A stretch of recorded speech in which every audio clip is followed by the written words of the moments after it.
Joining me now is Lee Smith, columnist for Tablet and host of the Daily Wire series, China, the Enemy Within. Lee, that's the question I was trying to get at with Brian. Everyone's hearts break to see this suffering, at the level of human suffering that we're seeing it. We saw suffering in Hong Kong when freedom was crushed, across the globe with all of these needless attacks on independence and freedom. But this is horrific.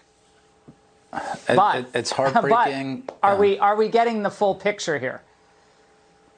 Well, I mean, I think it's very important to remember that many of the same officials who are speaking about Putin's intentions, Putin's competence, Putin's armed forces, unfortunately, this goes back to these are many of the same people who were telling us for 5-6 years about the intentions of Vladimir Putin to interfere in the 2016 U.S. presidential election on behalf of Donald Trump. At that point, the intelligence community got itself in a lot of trouble. And this is one of the reasons, or the key reason I've been saying for several years, what we saw was not just a Beltway political scandal. It was a national security disaster waiting to happen.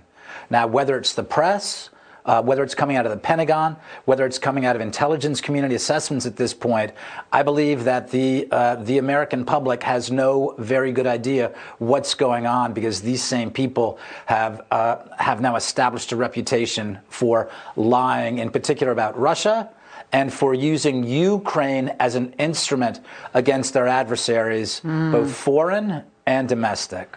In other words, if you don't repeat lockstep what the Pentagon or various lobbyists for defense contractors would prefer the narrative to be, then you're a traitor, then you are pro-Putin, that you like the suffering. I mean, is that what they're trying to do?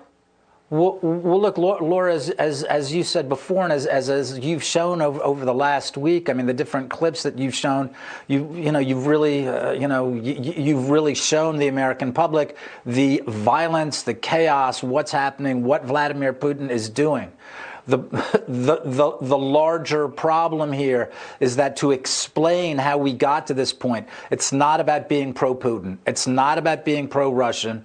It's not about feeling heartbroken for the Ukrainian public. What it is, we need to understand what role the U.S. national security establishment has played getting us here, what role even Joe Biden as vice president under Barack Obama has played getting us here. These are very important details. So as that article you're talking about, we need to understand actually what Putin is doing. We need to understand who Vladimir Putin is without the lies of the national security establishment and the prestige press. We need to understand those things in order to understand how America comes out of this okay, and how the Ukrainians come out of this okay. Well, they're certainly willing, Lee, and then we got to get to something that Harris said today, but they're certainly willing to do a deep dive and a broad look at President Xi of China, right? He's a brilliant strategist. He understands business. You know, he has a dynamic view of the energy sector. I mean, this guy is a cold stone killer. And yeah, he is probably really, obviously, he's not a dumb person. He's obviously smart, but he's also a dictator. So, but they're willing to kind of do that with China and have this expansive view of our relationship with China. But they never were willing to do that with Russia, getting to your point. I have to play this Kamala Harris basically touting the administration's line here. Watch. What we want is that the Ukrainian people will be free and that they will be safe. But we are now at a place where obviously Russia has yet again invaded Ukraine, and we must stand in solidarity with our allies and make sure there are severe and swift consequences, which is what we have been doing.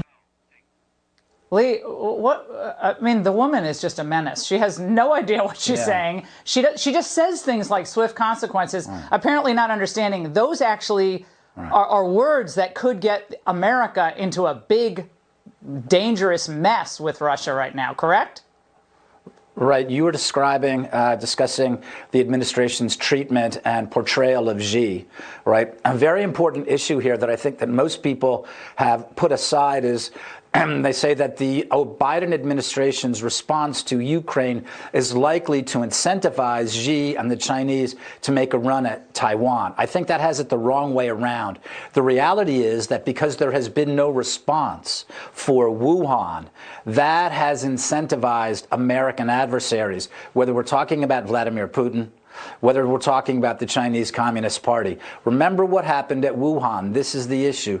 The Chinese lied about where it started, how it started. They lied about the nature of transmission. At that point, it became an operation. And let's remember where this doctrine comes from.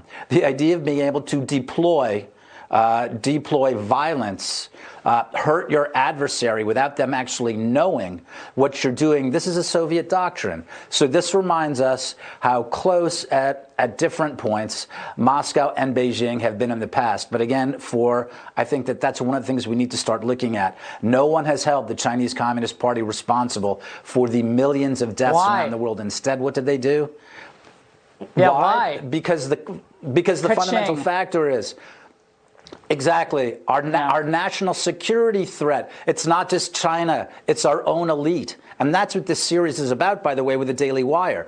This is the problem, right? When we talk about the Democrats being a problem, it's not just Joe Biden. It's not the Biden family, and it's not the Biden administration.